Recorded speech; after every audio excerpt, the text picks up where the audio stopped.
Hey guys, welcome back to Explore Electronics.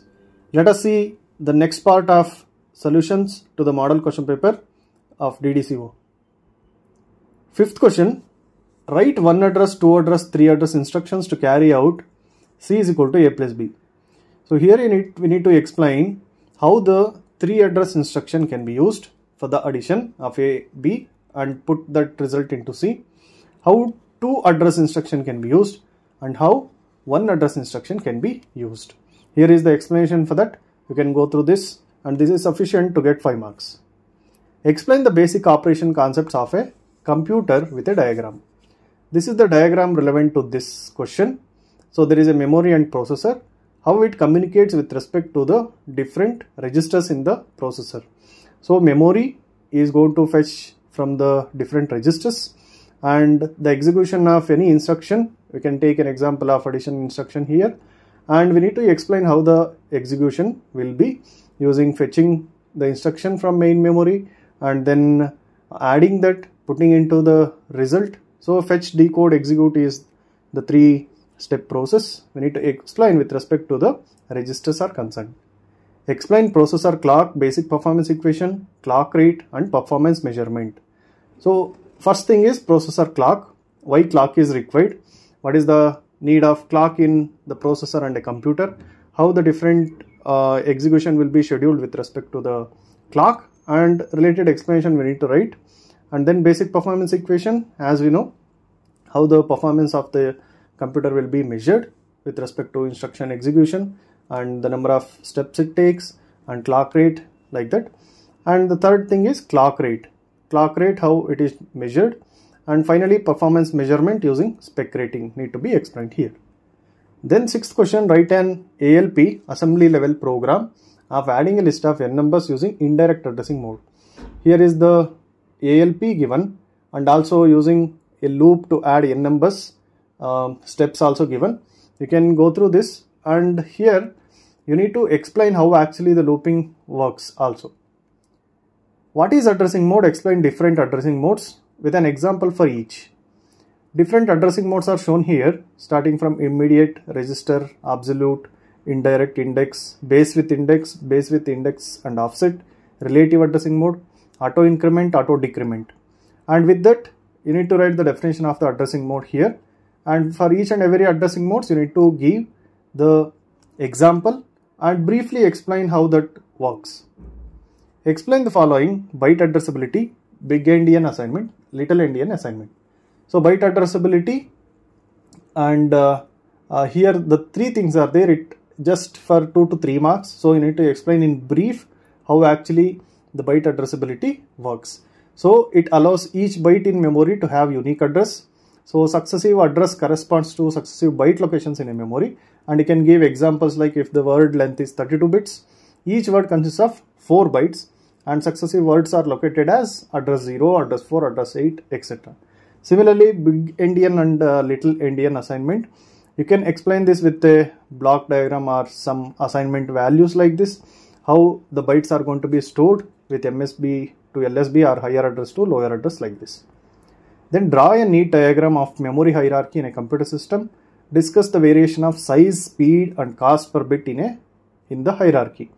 This is the hierarchical diagram here. You can see starting from magnetic disk secondary memory to the registers and cache, the speed increases and also the cost per bit increases and increasing size will be the reverse compared to that. That we need to explain with respect to memories. Then what is DMA bus arbitration? Explain the different bus arbitration techniques. Just explain what is DMA bus arbitration first. Bus arbitration is required because to schedule the different requests and different arbitration schemes we need to explain here. A daisy chain is there and distributed arbitration scheme is there. A brief explanation is given here. You can also explain more since this is for 10 marks. With neat sketches, explain various methods for handling multiple interrupt requests raised by multiple devices. When multiple devices giving a request to the processor, how actually the multiple requests are going to be, interrupt requests are going to be handled. Here you can see implementation of interrupt priority using individual interrupt request and acknowledgement lines are shown. This is daisy chain as well as arrangement of priority groups, and here is the different ways and brief explanation given. You can go through this. What is cache memory? Explain the different mapping functions used in the cache memory. There are three techniques: direct mapped cache, associative mapping and set associative mapping. You need to explain these three in brief. Before that, we need to write the definition for cache memory.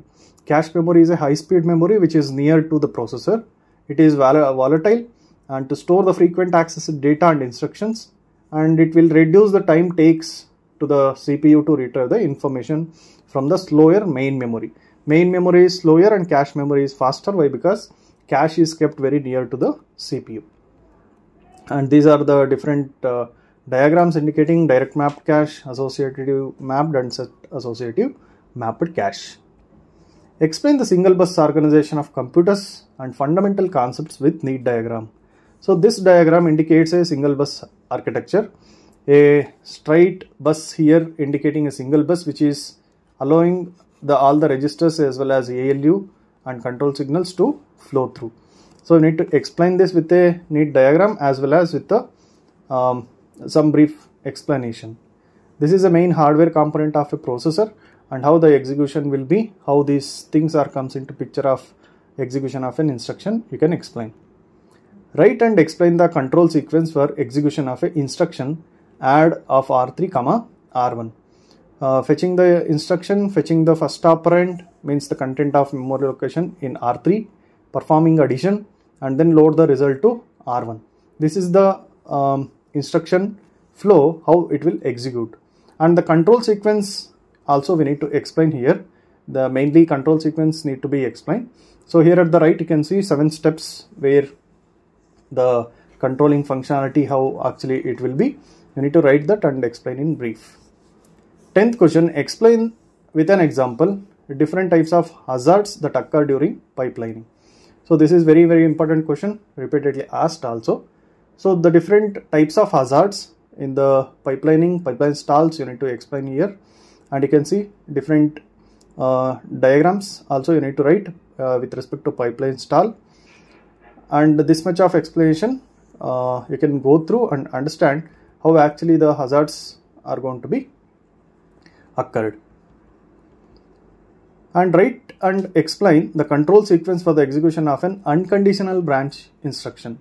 So the control sequence we need to write for an unconditional branch instruction is executed. So this is the steps involved, or the control sequence for an unconditional branch instruction, and this is the brief explanation for that. This is about the solution for model question paper. Please go through these things in detail, and you can refer textbook. The textbook link is also given in the description of this video for more explanation. If the question is asked for 10 marks, this much of explanation is not sufficient. You need to write in detail, or you need to write a complete page of explanation with a diagram or some points like this to get the full marks. Thank you.